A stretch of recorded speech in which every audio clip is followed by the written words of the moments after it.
ভাষা নিয়ে বাংলায় রাজনীতি হচ্ছে, এটা বাংলার সংস্কৃতি নয়, তোপ শ্রমিক ভট্টাচার্যের। আর বিজেপি শাসিত রাজ্যে বাংলা বলে অত্যাচার, বাংলাদেশি তকমা দিয়ে অত্যাচার, শ্রমিককে আক্রমণ কুণালের। আজকে ভাষা নিয়ে রাজনীতি কোনোদিন পশ্চিমবঙ্গে হয়নি। বিহার উত্তরপ্রদেশের মানুষকে আজকে হিন্দিভাষী বলে তাদের চিহ্নিত করে দেওয়া হচ্ছে। এটা বাংলার সংস্কৃতি নয়, বাঙালির সংস্কৃতি। আজকে যে রাজস্থানের বাসিন্দারা এখানে যে শিল্প স্থাপন করেছে একের পর এক, আপনি তারা বহিরাগত বলবেন, তারা কর্মসংস্থান তৈরি করেনি। উত্তরপ্রদেশের বিহারের মানুষ পশ্চিমবঙ্গের শিল্পায়নে তাদের কোনো যোগদান নেই। তৃণমূল কংগ্রেস যাচ্ছে, পৃথিবীর কোন শক্তি আটকাতে পারবে না। যে সরকার তৈরি করতে চলেছে, আমরা অপেক্ষা করতে বলছি শিল্পপতিদের, যার একটা বছর অপেক্ষা করুন। দয়া করে এখান থেকে পুঁজি আর সরিয়ে নিয়ে যাবেন না। বাংলায় আমরা উপযুক্ত শিল্পের পরিবেশ তৈরি করব, রেড ট্যাপিজম থেকে মুক্ত করব, এক্সটর্শন, টাকা তোলা যে রাস্তা সেটা আমরা বন্ধ করে দেব।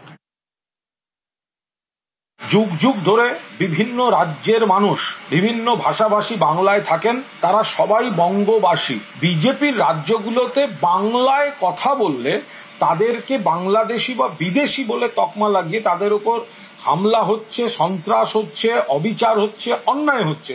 এগুলো ভারতীয় জনতা পার্টির সরকার, ভারতীয় জনতা পার্টি করছে। আমাদের তরফ থেকে তো আমরা বিভাজন করি না। বিজেপিকে দেখে শিল্পপতিদের আসতেও হয় না, বিজেপির কথা শুনে কেউ যাবেনও না। বাংলায় মমতা বন্দ্যোপাধ্যায়ের জন্য দেশের শ্রেষ্ঠ শিল্পপতিরা বাংলায় আসছেন, একের পর এক বড় প্রজেক্ট হচ্ছে। বরং বিজেপি চাইছে না বাংলায় শিল্পায়ন হোক। ভোটের স্বার্থে রাজ্যে ভেদাভেদ করছে তৃণমূল, দায়িত্ব নিয়ে ফের সংখ্যালঘুদের বার্তা শ্রমিক ভট্টাচার্যের। আর ধর্মের ভিত্তিতে রাজনীতি করে না তৃণমূল, ইস্যু না থাকায় ভেদাভেদ করে বিজেপি, শ্রমিককে পাল্টা কুণালের। আপনারা চান বা না চান, আগামী 20 বছরের মধ্যে কেন্দ্রের সরকারের কোনো পরিবর্তন হবে না। আমাদের সঙ্গে সংসার করতে হবে। এটা কোনো থ্রেট নয়, এটা কোনো একাধিপত্যবাদ নয়। ভারতবর্ষের রাজনৈতিক সমীকরণটা আজকে এই জায়গায় পৌঁছে গেছে, ইলেকট্রাল পলিটিক্স সেই জায়গায় এসেছে। কোন বিভাজনের রাজনীতিতে বিজেপি বিশ্বাস করে না। মরছে মুসলমান, মারছে মুসলমান, এই পরিস্থিতি তৈরি করে দিয়েছে তৃণমূল কংগ্রেস। রাজ্যে যত সংখ্যালঘু মারা গেছে, আজকে কোন সংখ্যালঘু পরিবার এখনো পর্যন্ত বলেনি যে খুন হয়েছে বিজেপির কর্মীর দ্বারা। নির্বাচনী সাফল্যের জন্য রাস্তায় বেরিয়ে কোন মুসলমানের বাড়িতে সকেট বোমা ছোড়া হয়নি, কোনো বাচ্চা মেয়েকে খুন করা হয়নি। আজকে এই অবস্থা থেকে বাংলাকে মুক্তি দিতে হবে।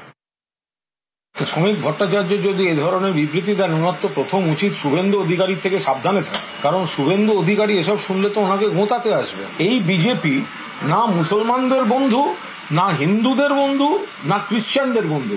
তারা উন্নয়নের রাজনীতি করে না, বাংলার ভালো চায় না, বাংলার বকেয়া দেয় না। ফলে তারা এখনো হিন্দু মুসলমান মুখোশ ধর্ম মেরুকরণ কে ড্যামেজ করে ফেলেছে, কে ড্যামেজ কন্ট্রোল করবে, তারা এই বিভ্রান্তিকর ধর্মীয় ভেদাভেদের রাজনীতিতে ডুবে আছে। নিজেরা মুখ এবং মুখোশ হয়ে ড্যামেজ কন্ট্রোল করতে যাচ্ছেন শ্রমিকবাবু। বিজেপি ধর্মের নাম নিয়েই রাজনীতি করে, রুটি কাপড়ার মাকানের কথা, বাংলার স্বার্থের কথা বলে না।